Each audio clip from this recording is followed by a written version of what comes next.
Hash jokes apart, আমি দাড়ি তুমি কমা, আমি শার্ট তুমি জামা, আমি পাহাড় তুমি পর্বত, আমি চিনি তুমি শরবত, আমি মনি তুমি মুক্তা, আমি মানুষ তুমি কুত্তা।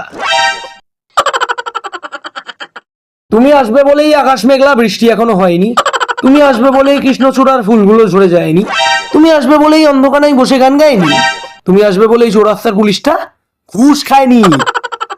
সব থেকে বড় ম্যাজিক শো হয় কোথায়? কোথায়? পার্লারে, কারণ সেখানে ঢুকছে রিনা, বেরোচ্ছে ক্যাটরিনা।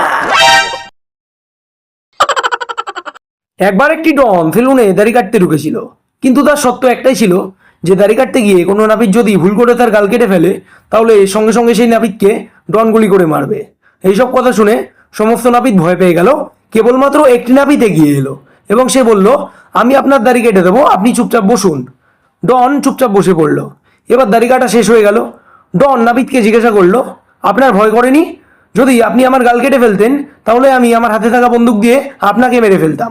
এই কথা শুনে নাপিত বুদ্ধিসহ উত্তর দিল, যদি আমি আপনার দাড়ি কাটতে গিয়ে আপনার গাল কেটে ফেলতাম, তাহলে আমি আমার হাতে থাকা খুঁট দিয়ে আপনার গলাটাই কেটে ফেলতাম, আপনি আমাকে মারার জন্য আর বেঁচে থাকতেন না। একবার একটি মদের গ্লাসে একটি ইঁদুর পড়ে গেছিল এবং তার পাশ দিয়ে একটি বিড়াল যাচ্ছিল। ইঁদুরটি বিড়ালটিকে বলল, তুমি আমাকে এখান থেকে বের করে দাও। বিড়ালটি সঙ্গে সঙ্গে বলল, এতে আমার কি লাভ হবে? ইঁদুরটি বিড়ালটিকে বলল, তুমি আমাকে খেয়ে নেবে। বিড়ালটি ইঁদুরের কথা শুনে মদের গ্লাসে জোরে এক লাথি মারলো এবং ইঁদুরটি মুক্তি পেয়ে গেল। ইঁদুরটি প্রাণপণে ছুটতে লাগলো, আর সেই দেখে বিড়ালটি বলল, বেইমান, তুই আমার সঙ্গে বেইমানি করলি। বিড়ালটির এই কথা শুনে ইঁদুরটি বলল, সরি, আমি নেশায় ছিলাম। এক বাড়িতে এক বাবার 4 ছেলে ছিল, যথাক্রমে তাদের নাম ছিল পচা, বাসি, মুতে আর ভাঙা। একদিন তাদের বাড়িতে একজন আত্মীয় এলো। বাবা তার 3 ছেলেকে ডাকলেন, পচা ভাত নিয়ে আয়, বাসি তরকারি নিয়ে আয়, আর মুতে জল দে। এইসব কথা শুনে আত্মীয় বিরক্ত হয়ে বলল, আমি আজকে আপনাদের বাড়িতে খাবো না, আমি কিছুক্ষণ বাদে এখান থেকে চলে যাব। বাবা বললেন, তা বললে কি চলে, আপনি কিছুক্ষণ এখানে থাকুন। আত্মীয় কিছুক্ষণ থাকার পরে এখান থেকে যেই চলে যেতে লাগলো, এবার বাবা তার এক ছেলেকে ডাকলেন, বললেন, ভাঙা সাইকেলটা নিয়ে আয়।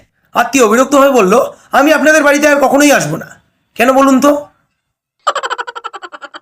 দর্শক বন্ধুরা, বলুন তো আত্মীয় কেন এরকম বললেন? শোনো, লাইফে আমাদের এমনভাবে সাকসেস করতে হবে যাতে মানুষ আমাদের দিকে ভয় পায়, কিন্তু আমাদের ছাড়া এক মুহূর্তও চলতে না পারে। উদাহরণস্বরূপ সেটা হলো কারেন্টের তার, আর সেটা হলাম আমরা। কারণ মানুষ টাকা পয়সা ছাড়া চলতে পারবে, কিন্তু কারেন্ট ছাড়া মানুষ 1 মিনিটও চলতে পারবে না।